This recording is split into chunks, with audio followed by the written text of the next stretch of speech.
Avec quels yeux me regardes-tu? Des yeux d'amour? Des yeux de pardon? Ou des yeux critiques? La vérité est que la manière dont nous voyons et entendons les autres en dit souvent plus sur notre propre cœur que sur eux. C'était un dimanche matin ordinaire à l'église lorsque je me suis surprise à faire quelque chose qui m'a fait réfléchir. Vous voyez, ma famille et moi avions fait quelques erreurs financières. Et quand les choses commencent à se compliquer, nous avons resserré notre budget. Nous avons supprimé les dépenses non essentielles. Plus de restaurants, pas de voyages sauf si absolument nécessaire, et des achats limites à l'essentiel. Ce jour-là, assise à l'église, j'ai entendu quelqu'un parler d'aller acheter de nouveaux chemisiers qu'il avait vus. Aussitôt dans ma tête, j'ai pensé « Pourquoi gaspiller de l'argent comme ça? Il pourrait plutôt l'économiser ?» Et là, boum! C'était comme si une lumière s'était allumée dans mon esprit pour me rappeler. Cette personne ne vit pas ce que tu traverses. Sa situation est différente. Elle peut s'offrir des chemisiers si elle le souhaite. Vous voyez, je les jugeais à travers la lentille de ma propre situation.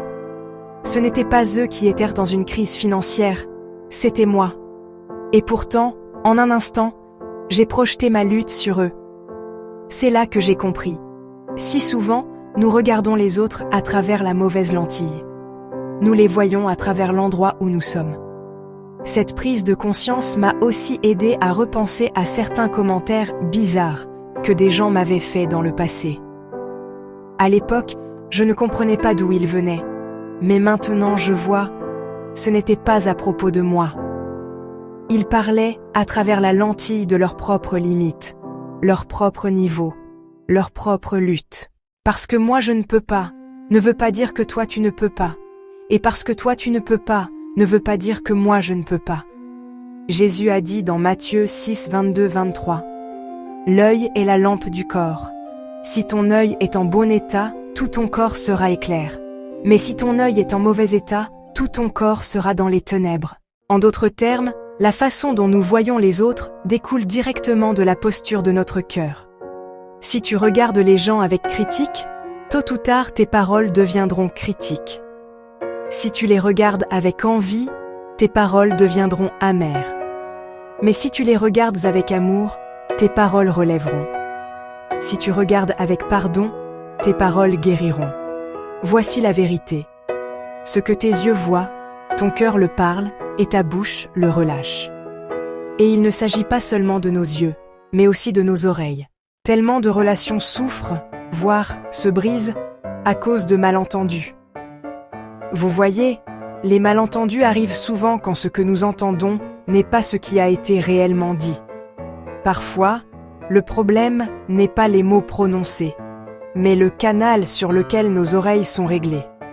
Si nous écoutons à travers l'offense, l'insécurité ou la distraction, nous passerons à côté de l'essentiel.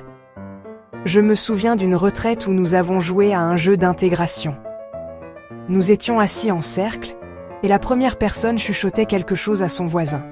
Celui-ci le répétait au suivant, et ainsi de suite jusqu'au dernier. Quand le message est revenu à l'orateur initial, la phrase avait complètement changé. Cet exercice a montré une vérité puissante. Ce que nous entendons n'est pas toujours ce qui a été dit. Tout dépend du canal sur lequel nos oreilles sont branchées. Et vous le savez bien, parfois, quelqu'un peut être juste devant vous, dire une chose, et pourtant ce que vous entendez est tout autre. Jacques 1,19 nous donne le meilleur conseil. Que chacun soit prompt à écouter, lent à parler, lent à se mettre en colère. Alors, laisse-moi te demander. Quand tu écoutes, filtres-tu les paroles de quelqu'un à travers l'offense ou l'hypothèse?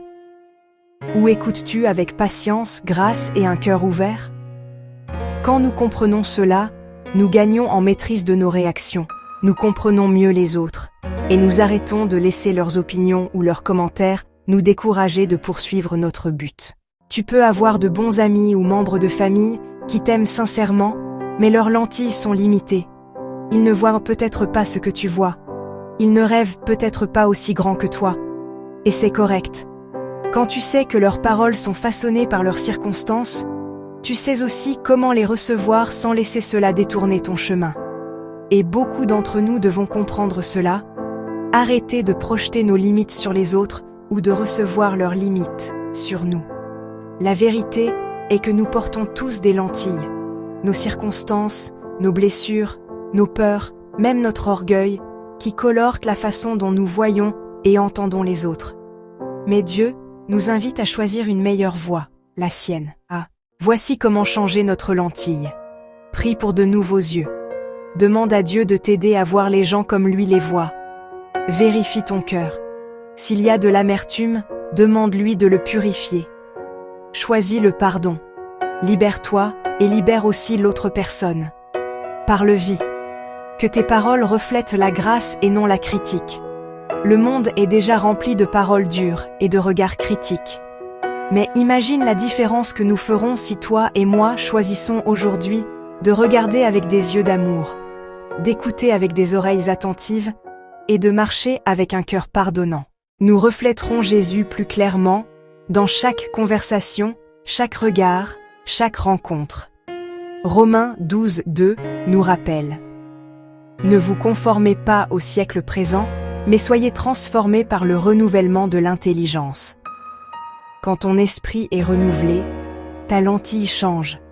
Et quand ta lentille change, ta façon de voir les autres et de te voir toi-même change aussi. Alors, la prochaine fois que tu es tenté de juger quelqu'un, arrête-toi. Rappelle-toi, leur histoire n'est pas ton histoire, et ton histoire n'est pas la leur. La prochaine fois, demande-toi, à travers quelle lentille suis-je en train de les regarder?